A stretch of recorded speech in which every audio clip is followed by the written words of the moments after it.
नमस्कार। आज हम पढ़ेंगे संधारित्र का प्रेरक द्वारा निरावेशन।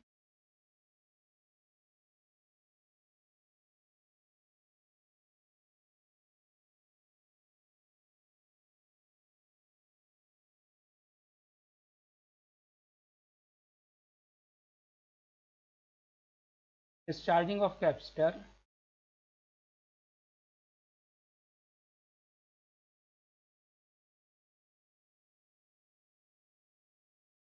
By inductor.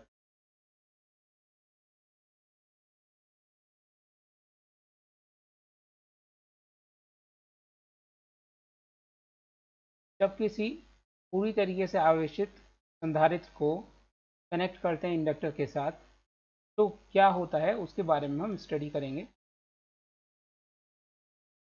माना हमारे पास एक कैपेसिटर है C की कैपेसिटी है और इस पर फुल चार्ज है Q0।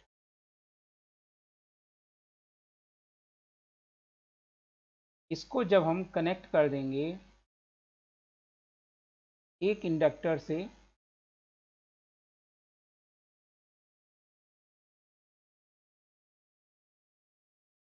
जिसकी इंडक्टेंस है कैपिटल L,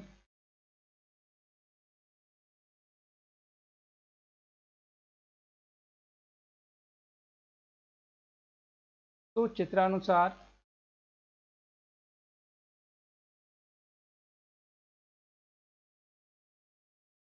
एक सर्किट बन जाएगा। माना चित्रानुसार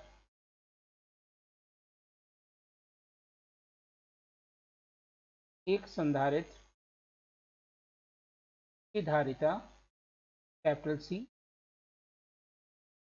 व इंडक्टर इंडक्टेंस कैपिटल L चित्रानुसार जुड़े हैं।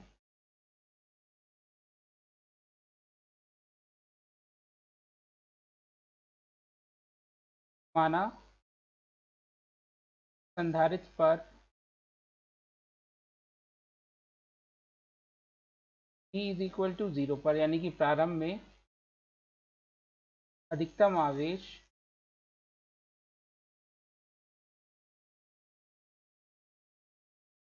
Q0 है।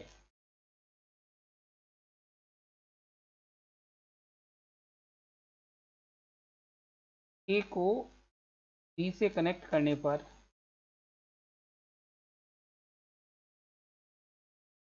स्विच A को B से जोड़ने पर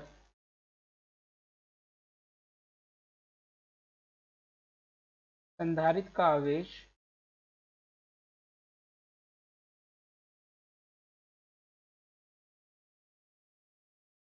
प्रेरक के द्वारा प्लस प्लेट से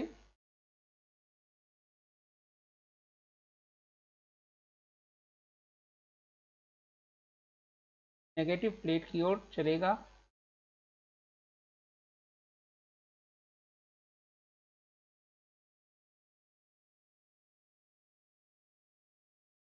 और परिपथ में धारा बहने लगेगी।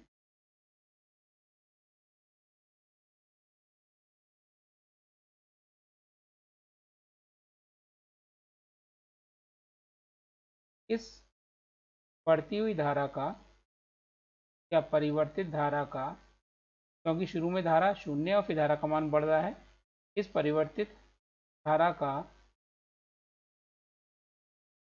स्वप्रेरण यानी सेल्फ इंडक्टेंस के कारण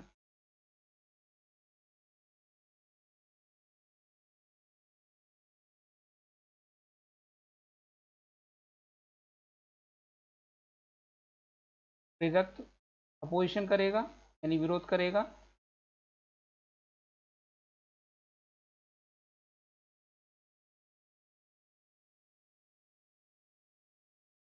माना इसी समय t पर परिपथ में धारा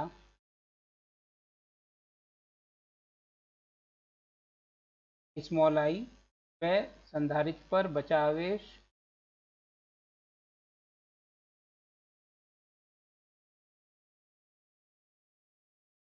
Q है, तब प्रेरित विद्युत वाहक बल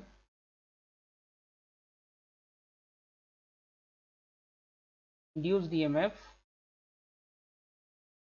small e is equal to minus L d i over D t होगा। तो किसी समय हमने ये मान लिया कि परिपथ में धारा आई है और उस पे बचा हुआ आवेश Q है, तब L के सिरों पर induced EMF minus L d i over D t होगा।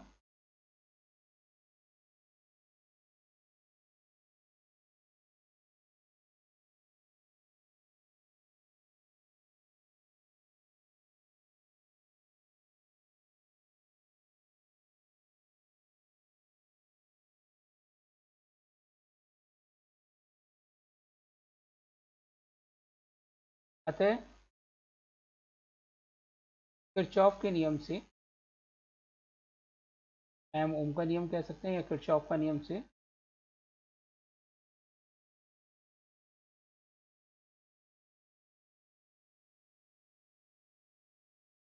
जब संधारित्र पर आवेश Q रह गया तो इसके सिरों पर जो विभवांतर है वो रह जाएगा Q बाई सी।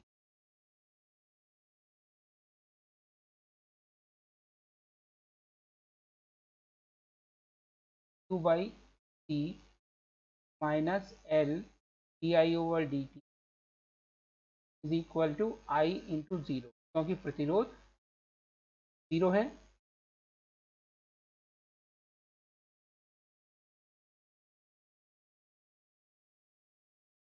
प्रतिरोध R is equal to zero.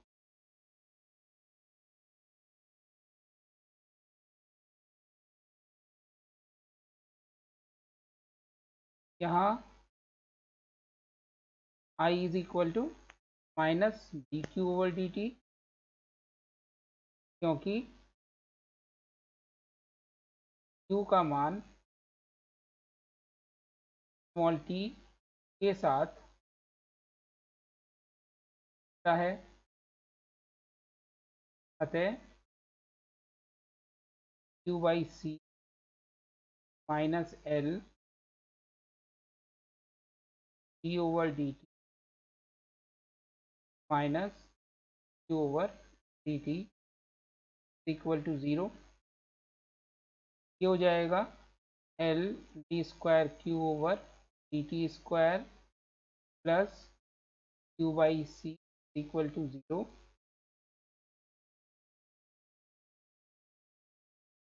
या D square Q over D T square plus 1 over L C Q equal to zero. 1 over L C को मान लेंगे ओमेगा स्क्वायर, माना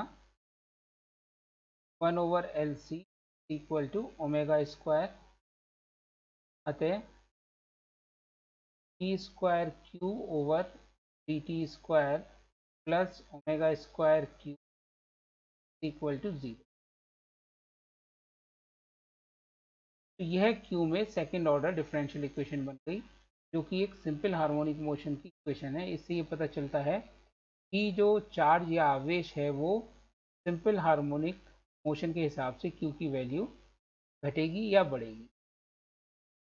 ये तो हो गया इक्वेशन नंबर 1।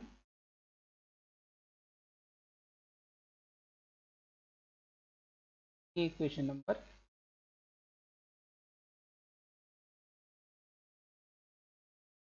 माना समीकरण 2 का व्यापक हल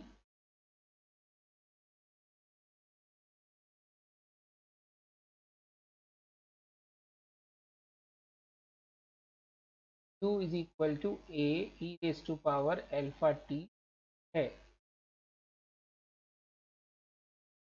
जहाँ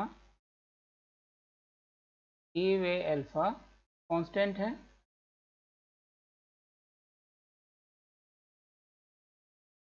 अतः over D T equal to A alpha raise to power alpha T व D square Q over square is equal to A alpha square raise to power alpha T. ये इक्वेशन नंबर 4। समीकरण 3, 4 से मान 2 में रखने पर, समीकरण 4 से मान 2 में रखने पर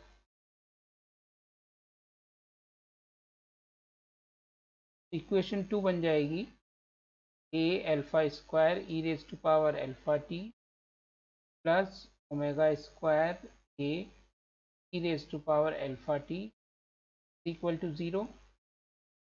ए E raise to power alpha T common आ गया, ये हो गया alpha square plus omega square is equal to 0।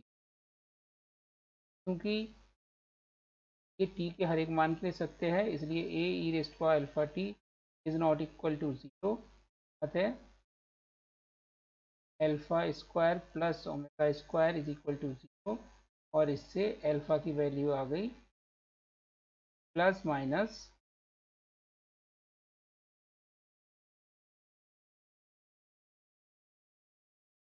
A omega, A की वैल्यू अंडर रूट -1। अतः समीकरण 2 का व्यापक हल q is equal to a1 e raise to power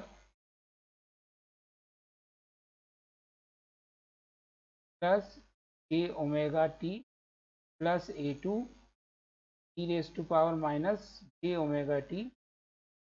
question number 5 होगा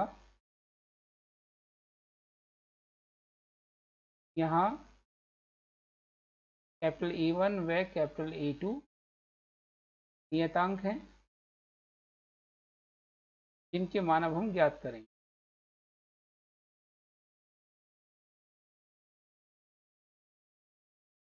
t इज इक्वल टू 0 पर q इज इक्वल टू 0, अतः समीकरण 5 से 0 is equal to a1 e raise to power 0 plus a2 e raise to power 0, ये a1 plus a2 equal to 0। Equation number 6। समीकरण 5 का differentiation करने पर टाइम के रेस्पेक्ट में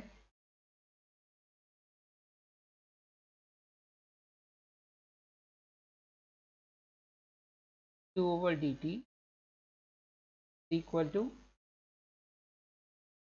a1 J omega E raise to power j omega t plus a minus J omega raise to power minus J omega T.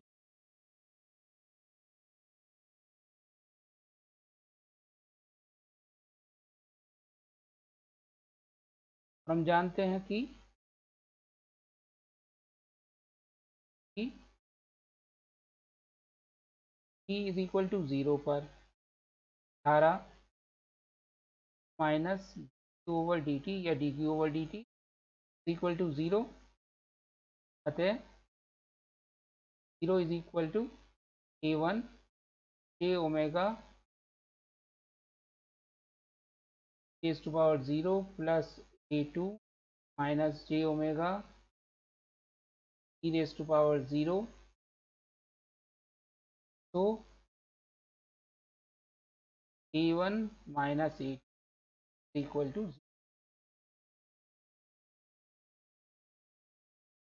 0 हो गई। इसमें समय t इज इक्वल टू पर चार्ज q नॉट है, q is equal to q not.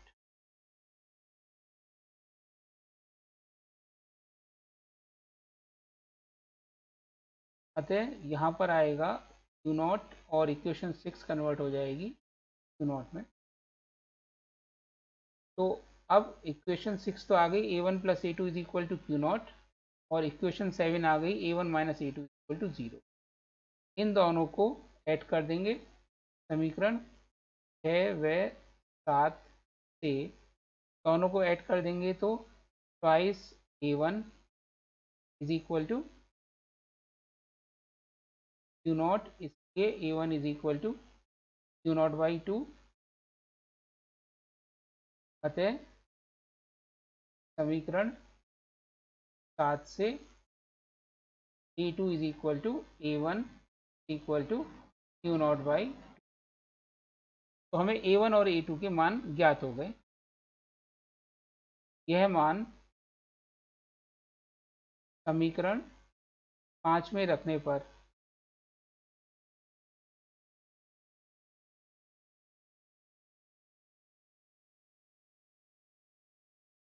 q is equal to q naught by 2 e raise to power j omega t minus q naught by 2 raise to minus j omega t, और इसमें से जो common आ जाएगा यानी Q naught by 2 को हम बाहर ले लेंगे।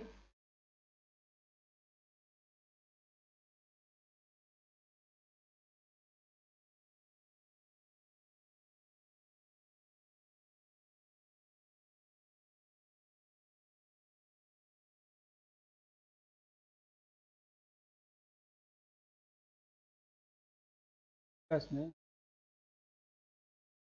तो क्यू नॉट बाई 2 बाहर आ गया, अंदर हो गया E raise to power j omega t plus E raise to minus j omega.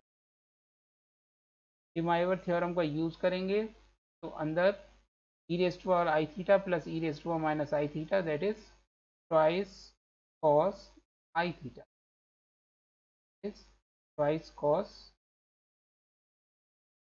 Omega T. De Moivre theorem ये कहती है कि E raise to power I theta होता है cos theta plus I sine theta, और ई raise to power minus I theta होता है cos theta minus i sine theta. तो इसके हिसाब से जब हम इसको ओपन करेंगे, ये आ जाएगा ट्वाइस कॉस ओमेगा टी, 2 से कैंसिल, तो q is equal to q naught cos omega T.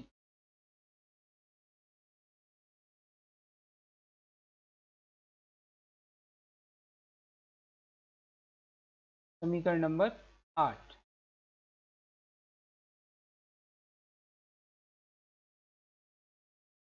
यह समीकरण बताती है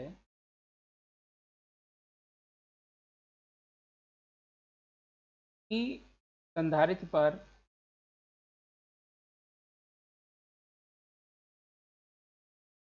आवेश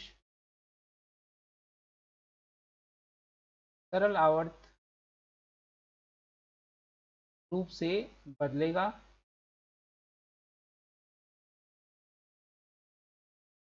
और इसका आवर्तकाल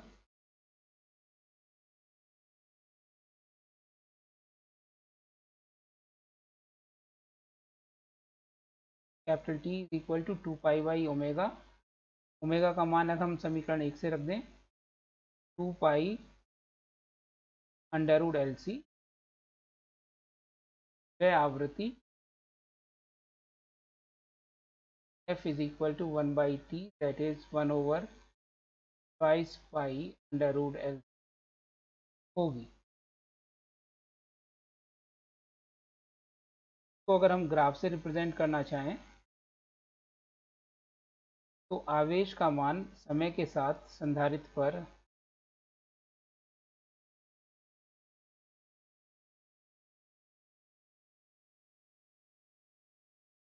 इस प्रकार से बदलेगा।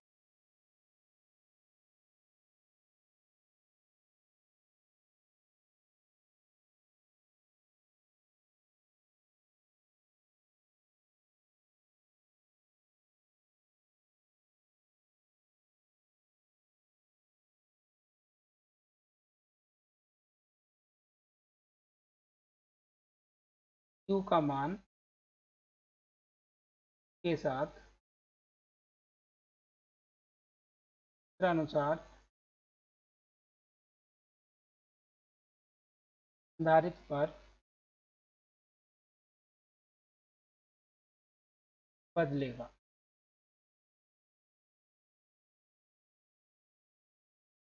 इसे ही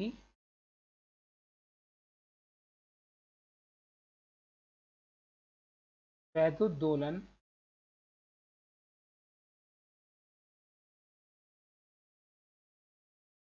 कहते हैं।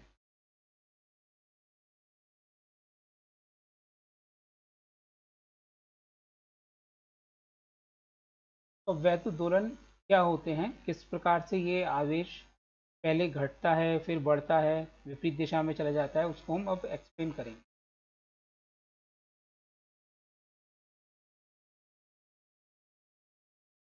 वैद्युत दोलनों की व्याख्या।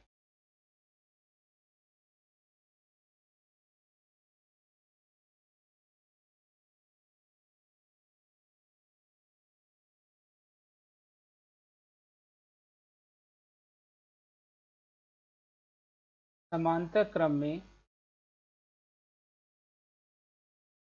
लगे संधारित्र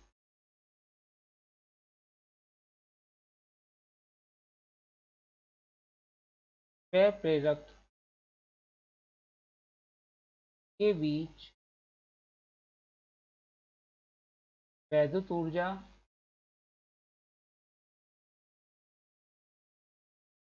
तथा चुंबकीय ऊर्जा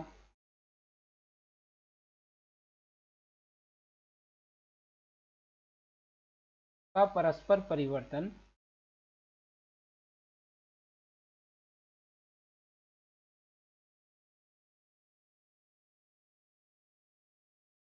वैद्युत दोलन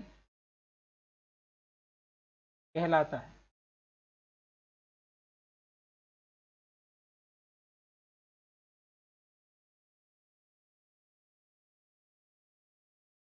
तो सर्वप्रथम स्थिति ये होती है कि संधारित्र पूरी तरीके से आवेशित होता है t इज इक्वल टू 0 पर, और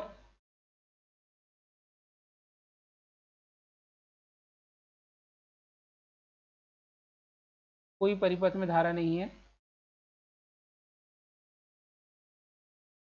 फिगर नंबर 1,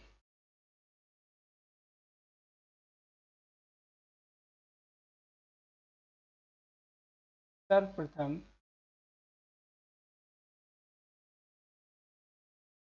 संधारित्र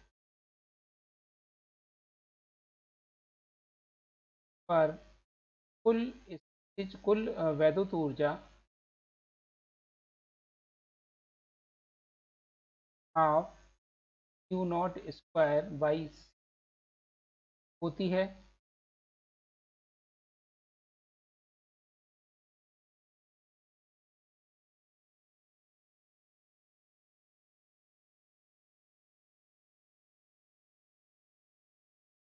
इज इक्वल टू 0। अब प्रेरक में धारा का मान बढ़ने पर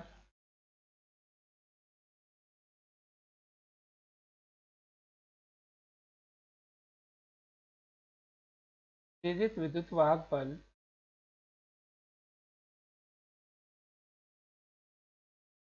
इसका विरोध करेगा, यानी धारा के बढ़ने का विरोध करेगा,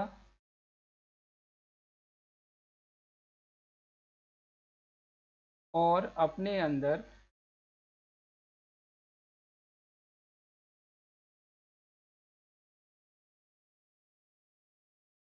ऊर्जा को चुंबकीय क्षेत्र के रूप में संचित करेगा।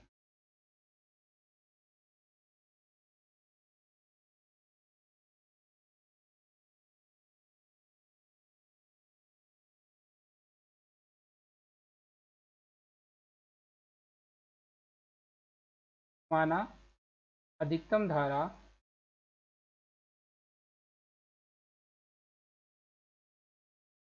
I0 है। तो अब क्या होगा कि जब धारा इधर चलेगी तो प्रेरित विद्युत वाहक बल की वजह से इसका विरोध होगा और जो ऊर्जा है वो चुंबकीय क्षेत्र के रूप में संचित होने लगेगी। स्थिति ये आएगी कि धीरे धीरे सारी ऊर्जा चुंबकीय ऊर्जा में, जो वैद्युत ऊर्जा थी वो चुंबकीय ऊर्जा में बदल जाएगी और धारा का मान इस वक्त अधिकतम हो चुका होगा, आई नॉट।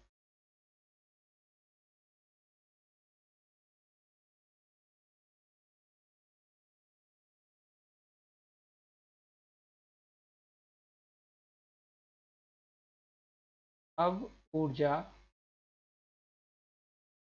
चित्रानुसार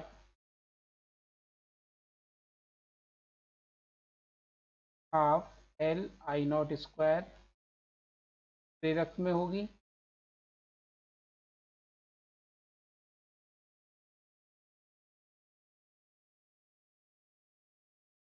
अब धारा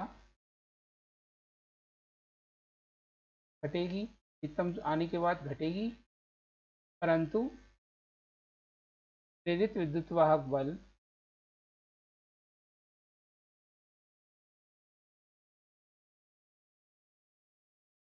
धारा के मान को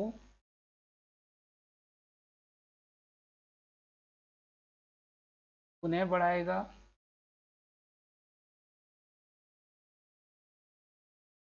जिससे संधारित्र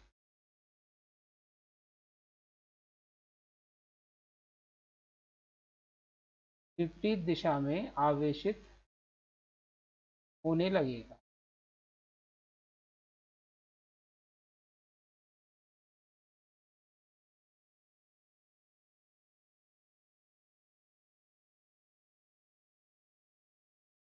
तो अब इधर प्लस आने लगेगा और इधर माइनस। कुछ समय बाद फिर पुनः सारी की सारी चुंबकीय ऊर्जा वैद्युत ऊर्जा में बदल जाएगी।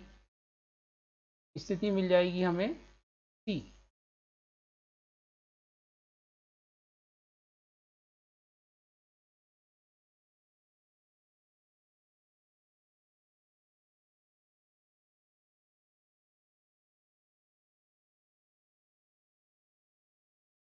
अब इधर प्लस चार्ज, इधर माइनस चार्ज और सारा का सारा ऊर्जा पहुंच गई संधारित्र पर। संधारित्र पर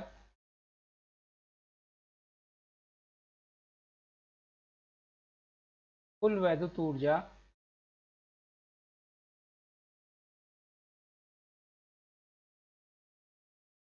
half Q not square by हो जाएगी और यह स्थिति ए से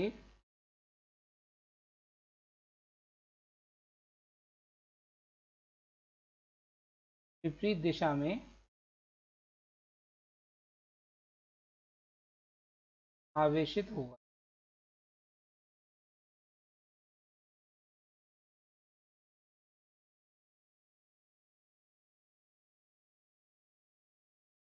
जब ये विपरीत दिशा में आवेशित हो जाएगा तो अब पुनः धारा पहले से विपरीत बहने लगेगी।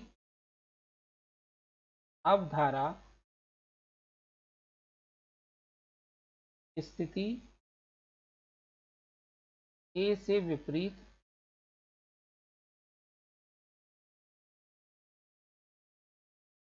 दिशा में बहेगी और प्रेरित विद्युत वाहक बल इंड्यूस्ड ईएमएफ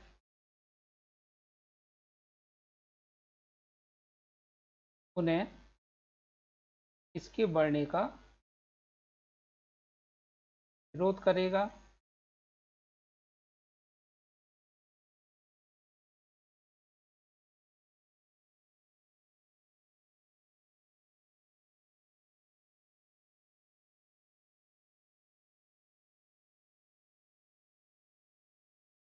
जिसके कारण ऊर्जा पुनः प्रेरक में स्टोर होने लगेगी। तो हमें स्थिति फिर प्राप्त हो जाएगी टी स्थिति, यानी कि सारी की सारी ऊर्जा रक्त के अंदर पहुंच जाएगी।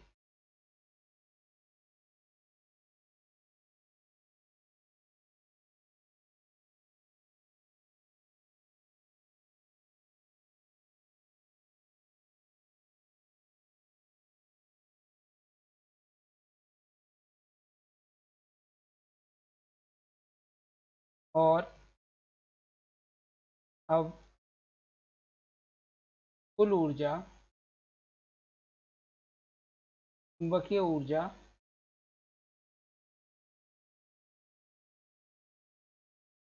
हाफ L I0² के रूप में रक्त में होगी।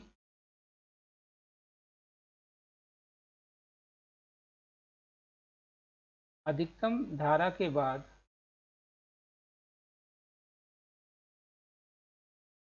I0 के बाद प्रेरित विद्युत वाहक बल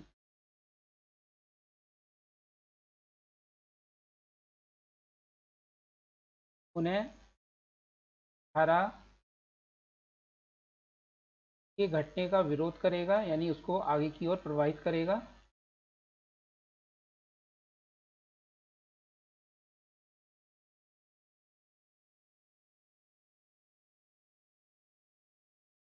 जिससे संधारित्र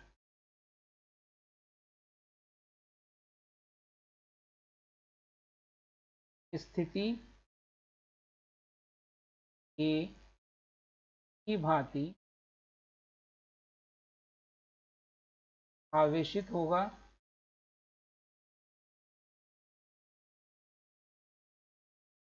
और हमें स्थिति ई प्राप्त होगी, जो कि ए के तुल्य होगी।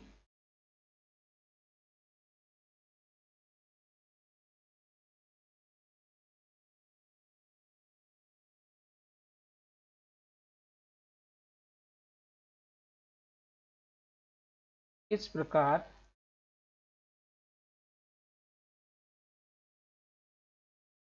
पुनः प्रारंभिक स्थिति प्राप्त होगी।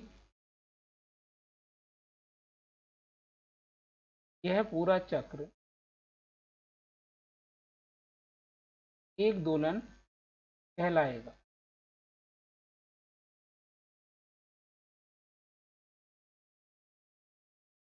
यानी कि वैद्युत ऊर्जा पहले बदली चुंबकीय ऊर्जा में,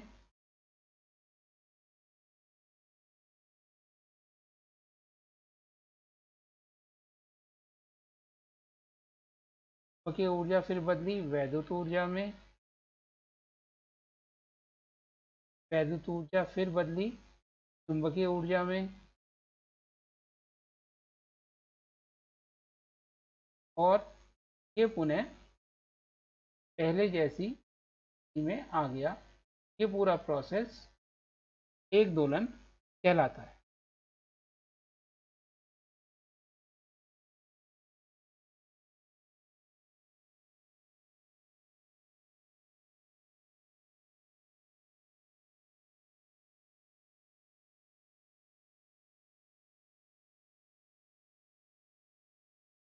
वैद्युत परिपथ यानी LC की सरल आवर्त 2 लित्र से तुलना।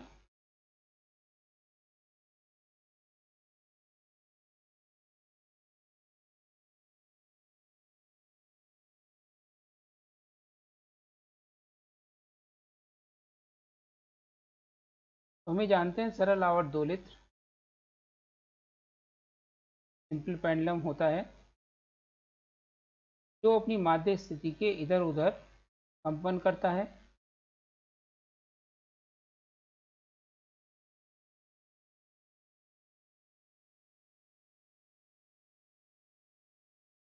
या सरल आवर्त 2 लित्र हम एक स्प्रिंग को भी ले सकते हैं।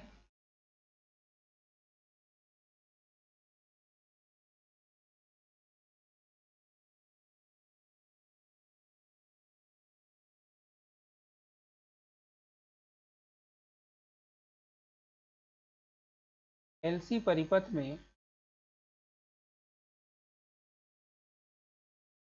संधारित्र स्प्रिंग की भांति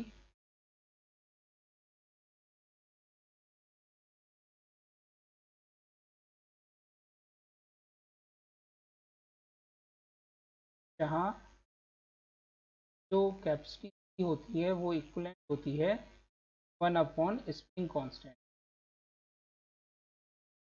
तथा प्रेरकत्व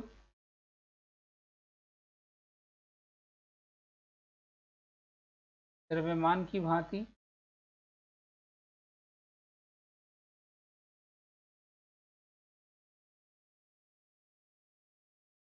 जहाँ इंडक्टेंस L डिपेंड होती है मास के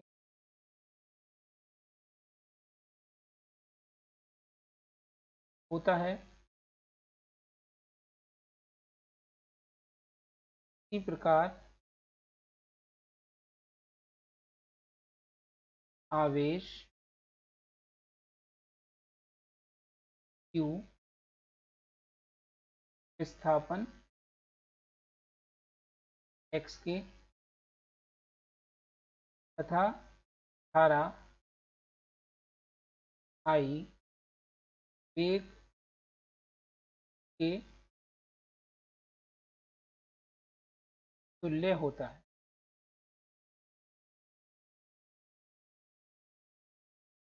अतः वैद्युत ऊर्जा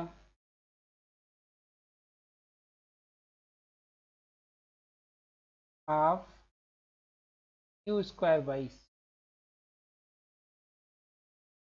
is equivalent to half kx square, यानी कि स्थितिज ऊर्जा वैद्युत ऊर्जा स्थिर ऊर्जा की तुल्य होगी तथा चुंबकीय ऊर्जा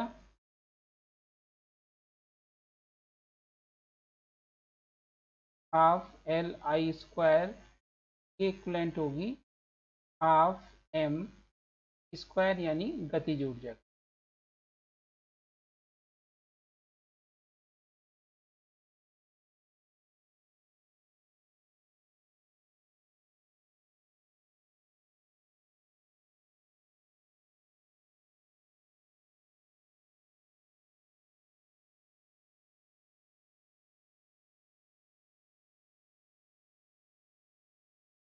इस प्रकार एलसी परिपथ की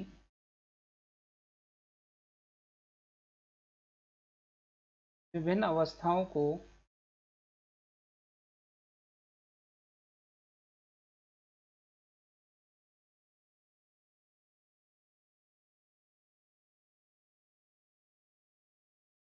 हम सरल दोलक या सिंपल पेंडम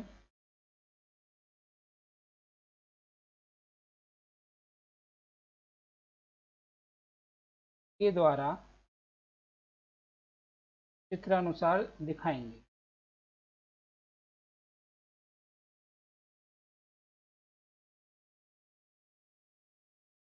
तो सबसे पहली स्थिति जब इसमें हाफ Q0 स्क्वायर बाई सी यानी ए स्थिति होती है, तब प्रकार से दिखाया जाएगा स्थिर ऊर्जा अधिकतम।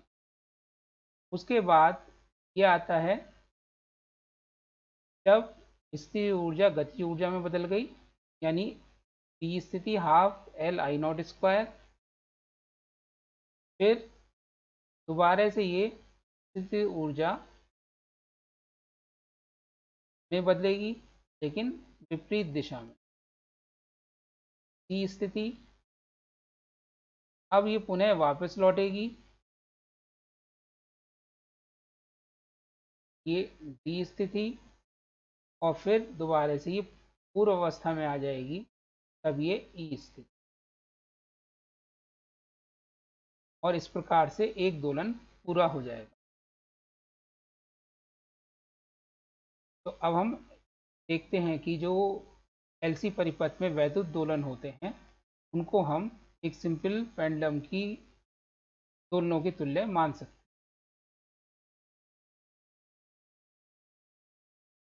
ग्राफ से अगर रिप्रेजेंट करें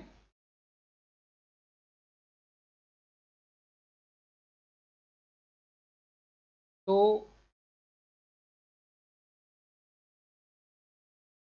क्यू तो हमने बताया था प्रकार से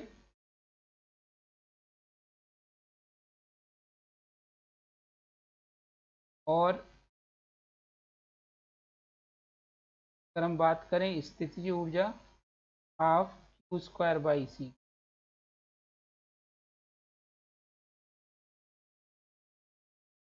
ये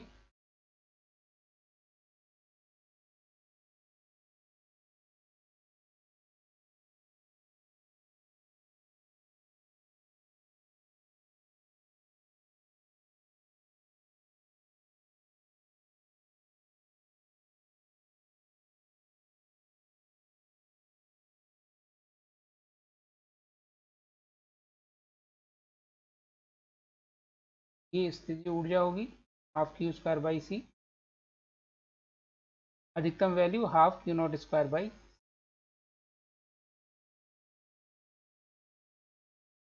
धारा की बात करें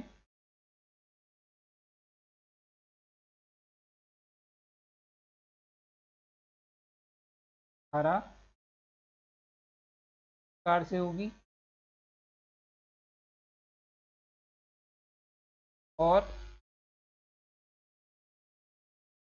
चुंबकीय ऊर्जा हाफ एल आई स्क्वायर के बारे में बात करें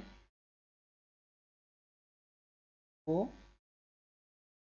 इस प्रकार से होगी।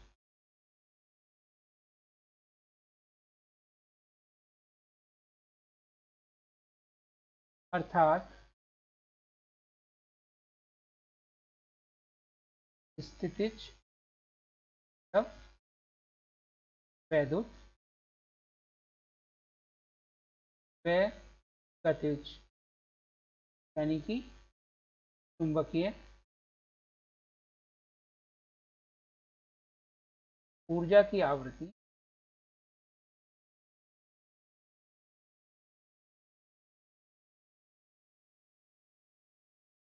आवेश की आवृत्ति दुगनी होगी।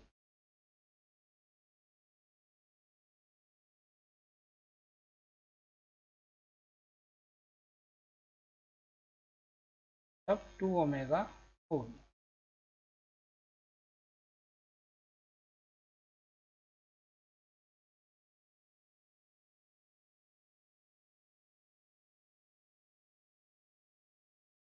वैद्युत दोलन पर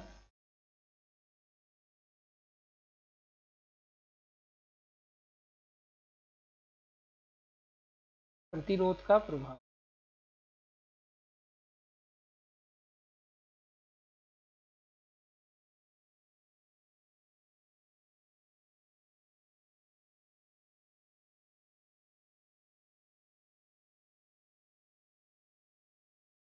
effect of resistance on electrical oscillation.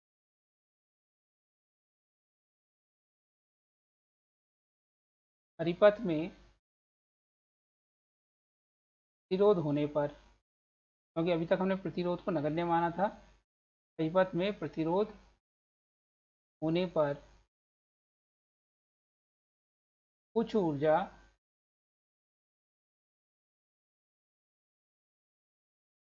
ऊष्मा यानी आई स्क्वायर आर के रूप में नष्ट होगी। इससे समय के साथ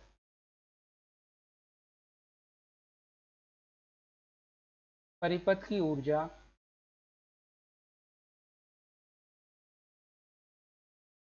कम होती जाएगी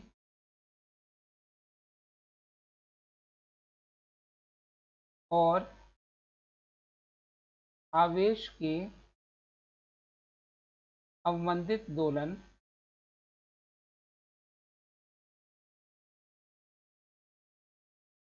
चित्रानुसार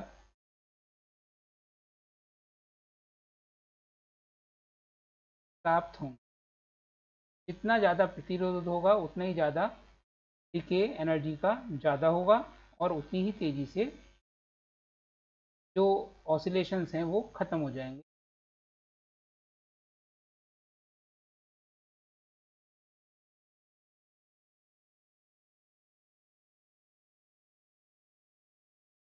स्टार्ट तो मैक्सिमम से ही होंगे, लेकिन अब इनका आयाम तेज़ी से घटता चला जाएगा, ये शून्य हो जाएगा। ये तो था एलसी परिपथ में ऊर्जा का दोलन, या जब हम संधारित्र को निरावेशित करते हैं तो क्या होता है। धन्यवाद।